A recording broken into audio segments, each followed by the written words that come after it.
ভাই কিক মারেন না ভাই, কিক মারেন না ভাই। ভাই একটা স্ক্রিনশট নেই, বাস ভাই, একটা স্ক্রিনশট কিক ভাই। মারতেছি না ভাই, কিক মারতেছি না। এদিকে কি কি কি শপিং করছো তুমি? ভাই টেকাই পাই নাই, শপিং আবার। মায়ের অনেক বড় একটা ইচ্ছা ছিল যে একটা দামি শাড়ি পরার। এই দোকানের টাকা পাইলে মার জন্য একটা দামি শাড়ি কিনতাম। একটা দামি শাড়ি দেখে আসছিলাম দোকানে, কিনতে পারি নাই টাকার জন্য। এর জন্য আমি দোকানে কাজ করতেছিলাম, 12 দিন পর বার করে দিছি। তুমি ই করো, নাম্বারটা দাও, তোমার বিকাশ নাম্বার দাও। ভাই আমার তো বিকাশ নাই, আমার আম্মুর বিকাশ আছে। আচ্ছা দাও, আন্টিরটাই দাও।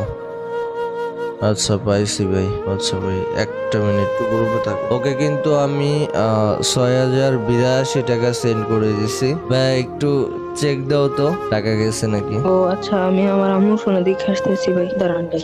আচ্ছা আচ্ছা, ও ভাই, ভাই এত টাকা হয়েছে না ভাই। পাইছো? ও ভাই অনেক খুশি হয়েছি ভাই। আজকে আন্টিরে যে একটা শাড়ি কিনে দিব। আজকে কি খোলা থাকবে দোকান? না ভাই